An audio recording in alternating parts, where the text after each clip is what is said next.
I want to focus our conversation now on Elon Musk. We have a live picture there at the White House. He was on, I believe, CBS Sunday Morning this past weekend, where he was asked about the big, beautiful bill.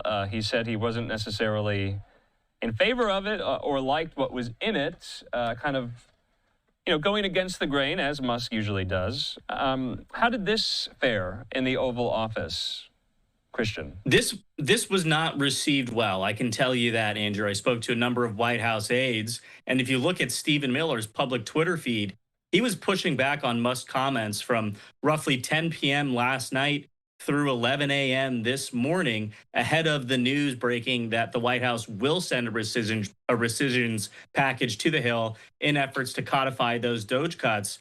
But look, I think the greater concern for the White House, obviously Elon Musk has always walked his own path, danced to the beat of his own drum, but could he embolden some of these fiscal hawks who just allowed President Trump to pass this massive bill, of which there is no real consensus about the budgetary or deficit impact that it will have over the next decade or so? Will these fiscal hawks start bucking the president even more? That's the big concern for the White House right now, not necessarily Mr. Musk's own feelings, considering he's heading for the door any day now once his special government contract concludes. Okay, so you said heading for the door. I just want to read from the Associated Press, because this is getting reported right now that he is leaving the White House. And I wanted to ask whether or not it has anything to do with those comments he said on CBS over the weekend here. So I'm reading from the copy of the Associated Press, and it goes as follows, Christian. It says this: Musk is leaving his government role as a top advisor to the president after spearheading efforts to reduce and overhaul the federal bureaucracy. The billionaire entrepreneur posted today about his decision on X. He says this, I want to put it up here, we have it. He says, as my scheduled time as a special government employee comes to an end, I would like to thank President Trump for the opportunity to reduce wasteful spending.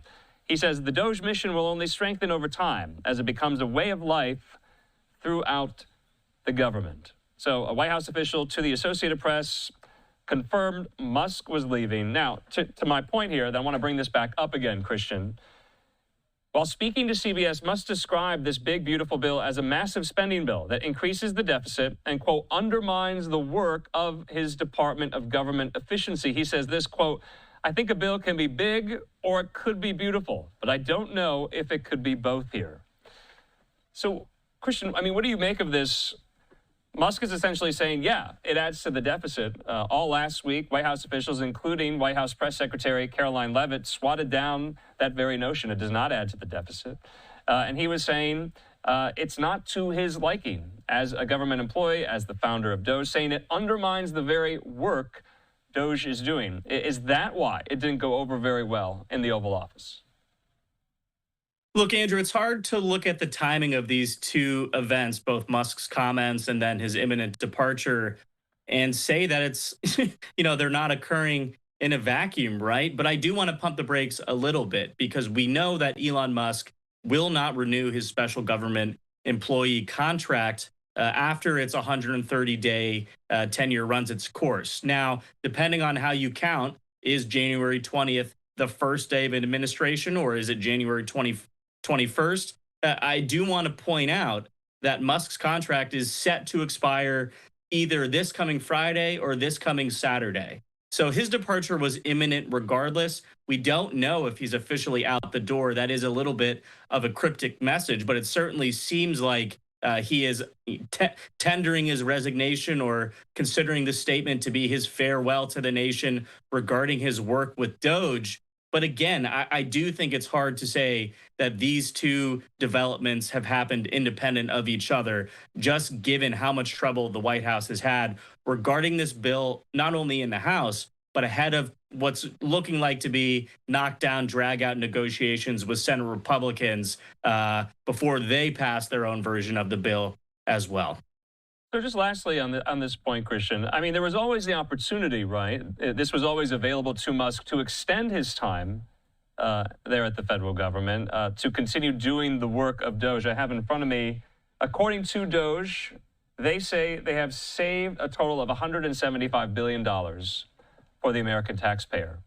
I mean, as far as the goals at the outset to the goals now, what, almost 6 months in, are they anywhere near where they had set out for themselves here? I mean, is Musk leaving with everything he wanted to do? Shouldn't he stay if he says Doge has more work to do?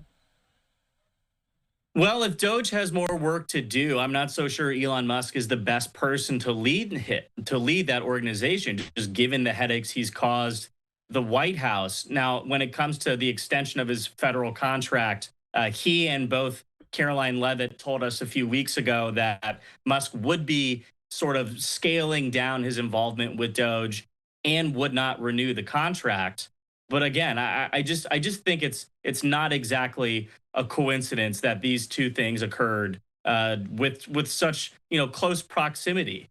That being said, if you're looking forward to what Doge is actually delivering for the American people, they're falling far short of their goal. Now, back in January, Elon Musk was talking about saving taxpayers roughly $1 trillion.